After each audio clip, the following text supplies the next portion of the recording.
Hello प्यारे बच्चों, आज हम साइंस की वर्कशीट नंबर 34 करेंगे। मानव नेत्र और रंग बिरंगा संसार। मानव नेत्र ये संवेदनशील इंद्रियों में से एक है। ये एक कैमरे की तरह काम करता है। प्रतिबिंब एक संवेदनशील स्क्रीन पर बनता है जिसे रेटिना कहते हैं। पतली झिल्ली जिससे होकर प्रकाश नेत्र में प्रवेश करता है कॉर्निया या स्वचमंडल कहलाता है। आप इन सभी पार्ट्स के आपको कार्य याद करने हैं। नेत्र गोलक आकार में गोलाकार होता है जिसका व्यास 2.3 सेंटीमीटर होता है।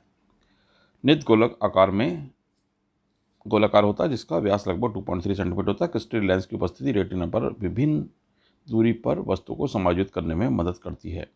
पुतली के आकार को नियंत्रित करने वाली गहरी पेशी संरचना को परितारिका कहा जाता है। पुतली आंख में प्रवेश करने वाले प्रकाश की मात्रा को नियंत्रित करती है। अभिनेत्र लेंस रेटिना पर वास्तविक उल्टा प्रतिबिंब बनता है। वास्तविक प्रतिबिंब हमेशा उल्टा ही होता है। रेटिना में प्रकाश संवेदनशील कोशिकाएं होती हैं जिन्हें रोड्स एंड कोन्स कहा जाता है। प्रकाश संवेदनशील कोशिकाएं द्रक तंत्रिका के माध्यम से मस्तिष्क को संकेत भेजती है। समंजन क्षमता। अभिनेत्र लेंस की फोकस दूरी को घटाया या बढ़ाया जा सकता है। जब मांसपेशियां शिथिल होती हैं तो लेंस पतला हो जाता है। इससे फोकस दूरी बढ़ जाती है।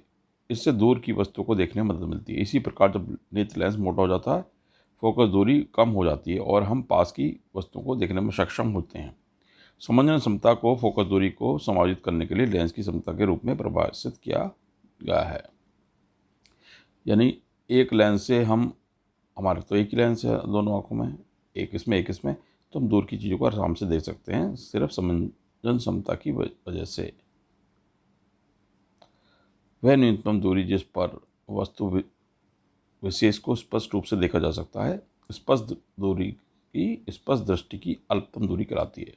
इसे नेत्र का निकट बिंदु भी कहते हैं। तरुण वयस्क के लिए निकट बिंदु लगभग 25 सेंटीमीटर है। सबसे दूर का बिंदु जहाँ तक किसी वस्तु को देखा जा सकता है नेत्र के दूर बिंदु के रूप में जाना जाता है। सामान्य नेत्र के लिए अनंत दूरी है। अनंत दूरी से आप ये अंदाजा लगा सकते हैं कि हम कहीं भी देख सकते हैं। सूरज को देख सकते हैं 15 करोड़ किलोमीटर करीब, चंद्रमा को देख सकते हैं, है ना। सामान्य नेत्र लगभग 25 सेंटीमीटर से अनंत दूरी तक सभी वस्तु को सुस्पष्ट देख सकता है। 25 सेंटीमीटर पर धुंधला सा हो जाता, 5 सेंटीमीटर से कम अगर रखें तो। कांच के प्रिज्म द्वारा श्वेत प्रकाश का विक्षेपण।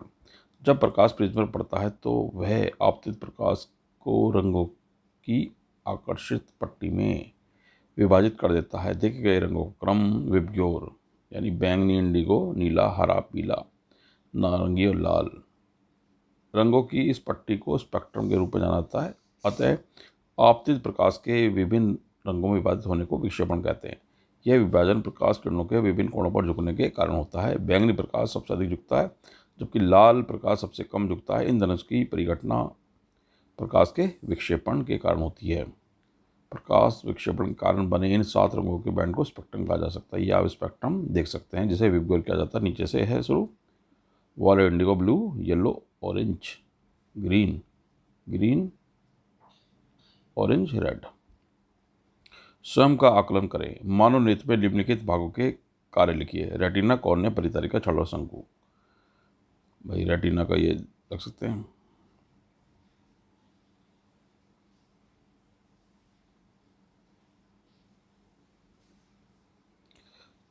प्रतिबिंब एक संवेदनशील स्क्रीन पर बनता है जिसे रेटिना कहते हैं, या सिंपल कह दो रेटिना पर प्रतिबिंब बनता है। कॉर्निया पतली झिल्ली जिस पर होकर प्रकाश नेत्र में प्रवेश करता है कॉर्निया स्वचमंडल कहलाता है।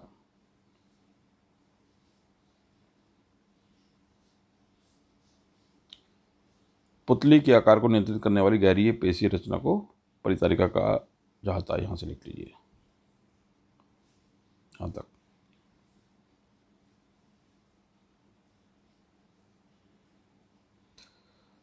छड़ और शंकु।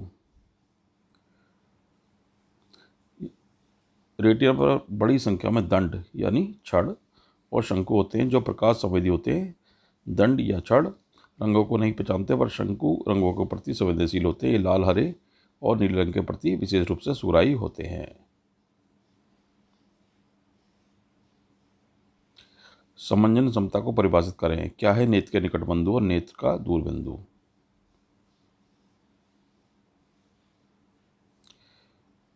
अभिनेत्र यहाँ से लिखें अभिनेत्र लेंस की फोकस दूरी को घटाया बढ़ाया जा सकता है। जब मांसपेशियां शिथिल होती हैं तो लेंस पतला हो जाता है, इससे फोकस दूरी बढ़ जाती है, इससे दूर की वस्तु को देखने में मदद मिलती है।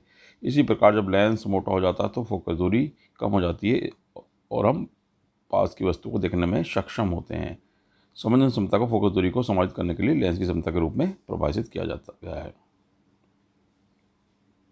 और इसका दूसरा पार्ट है, यहाँ से कर लेंगे, वह न्यूनतम दूरी जिस पर वस्तु को स्पष्ट रूप से देखा जा सकता है, इस पर दूरी की अल्पतम दूरी कहते हैं। इसे नेत्र का निकट बिंदु भी कहते हैं।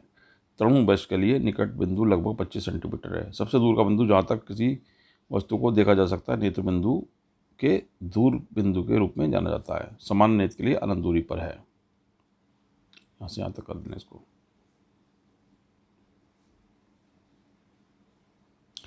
स्पेक्ट्रम क्या है, उसमें रंगों का क्रम भी लिखिए।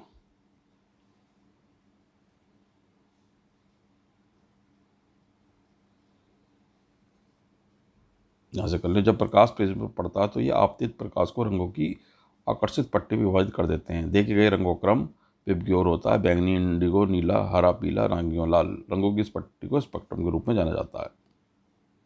बस यहाँ तक लिखना इसको। प्रकाश की कौन सी परिघटना इंद्रधनुष के निर्माण के लिए उत्तरदायी है?